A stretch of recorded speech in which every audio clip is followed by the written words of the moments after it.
এমনকি ইসরায়েলের বর্তমান কৃতকর্মের বিষয়েও পবিত্র কোরআনে ইঙ্গিত রয়েছে। প্রিয় দর্শক, আবারও নতুন একটি ভিডিও নিয়ে আপনাদের মাঝে হাজির হলাম। আপনারা ভিডিওটি স্কিপ করবেন না।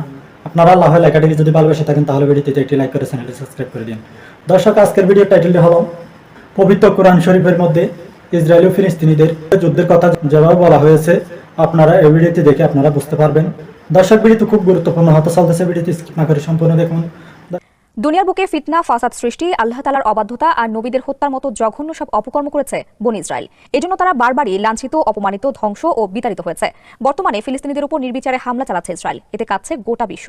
পবিত্র কোরআনে বনী ইসরায়েল নামে একটি সূরা আছে, যেখানে বনী ইসরায়েলের অতিশয় অহংকারী হয়ে ওঠার কথা বলা হয়েছে তারা বিপর্যয় সৃষ্টির কারণে তারা কঠিন পরিস্থিতির মুখোমুখি হয়েছে। এমনকি ইসরায়েলের বর্তমান কৃতকর্মের বিষয়েও পবিত্র কোরআনে ইঙ্গিত রয়েছে। বিস্তারিত আবদাল হুসাইনের প্রতিবেদনে। পবিত্র কোরআনের সূরা বনী ইসরাইলের 4 নম্বর আয়াতে মহান আল্লাহ ঘোষণা করেন, আর আমি বনী ইসরায়েলকে জানিয়েছিলাম যে তোমরা পৃথিবীতে দুবার বিপর্যয় সৃষ্টি করবে এবং তোমরা অতিশয় অহংকারী হয়ে উঠবে। বাংলাদেশের একমাত্র মাল্টিন্যাশনাল টাইলস ব্র্যান্ড আরএকে সিরামিক্স। মহান আল্লাহর এই ঘোষণা থেকে পরিষ্কার যে বনী ইসরায়েল পৃথিবীতে দুবার বিপর্যয় সৃষ্টি করবে। প্রথমবার বনী ইসরায়েলিরা ক্ষমতাধর হয়ে আল্লাহর নবীদের হত্যা এবং বন্দী করার মতো ঘটনা ঘটিয়েছে। এর মধ্যে নবী শাহ আলাইহিস সালামকে হত্যা এবং আরমি আলাইহিস সালামকে বন্দী করার ঘটনার বর্ণনা পাওয়া গেছে।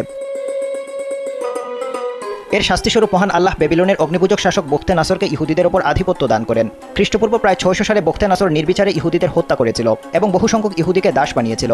আবার কোনো কোনো বর্ণনায় এসেছে বখতে নাসরের পরিবর্তে মহান আল্লাহ জালুদকে ইহুদিদের উপর আধিপত্য দান করেছিলেন।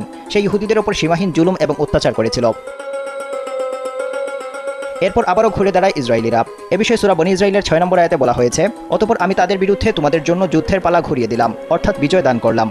তোমাদের ধন সম্পদ সন্তান সন্ততি দ্বারা সাহায্য করলাম এবং তোমাদের করলাম সংখ্যাগরিষ্ঠ। অর্থাৎ বখতে নাসর জালুতের জুলুমের পর মহান আল্লাহ আবারও বনী ইসরায়েলকে ক্ষমতাধর করেন।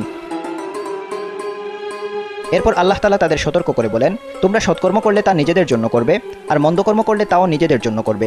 আল্লাহর এই সতর্কবার্তার পরও বনী ইসরায়েল দ্বিতীয়বার আবারও ফাসাদ সৃষ্টি করে। ফলস্বরূপ রোমান সম্রাট টিটাসকে আল্লাহ তাদের উপর আধিপত্য দান করেন। সে জেরুজালেমের উপর আক্রমণ করে লাশের গাদা লাগিয়ে দেয়। শত শত ইহুদিকে বন্দী করে তাদের ধন সম্পদ লুটে নেয়।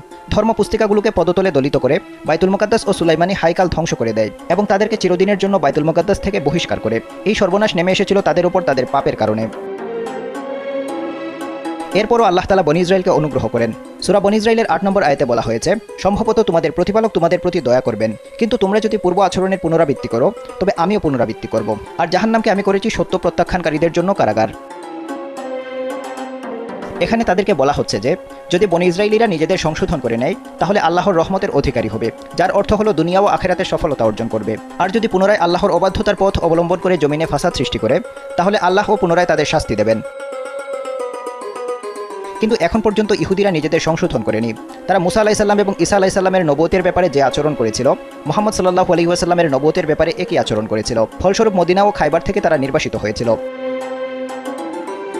ইসলামী চিন্তাবিদদের মতে বর্তমানে ফিলিস্তিনের উপর যে অত্যাচার করা হচ্ছে, কোরআনের বর্ণনা অনুযায়ী এর ফলস্বরূপ ইহুদিদের উপর ভয়ঙ্কর শাস্তি নেমে আসবে। শুধু তাই নয়, দুনিয়ার লাঞ্ছনার পর জাহান্নামেও তাদের কঠিন শাস্তি দেওয়া হবে। দর্শক, ভিডিওটি দেখে আপনাদের কেমন লেগেছে আপনাদের মতামত কমেন্ট বক্সে জানিয়ে দেবেন, কেননা আপনাদের মতামত দেখে পরবর্তী ভিডিও নিয়ে আসবো। দর্শক, তাহলে আজকের মতো ভিডিওটি শেষ করলাম। দেখা হবে পরবর্তী ভিডিওতে।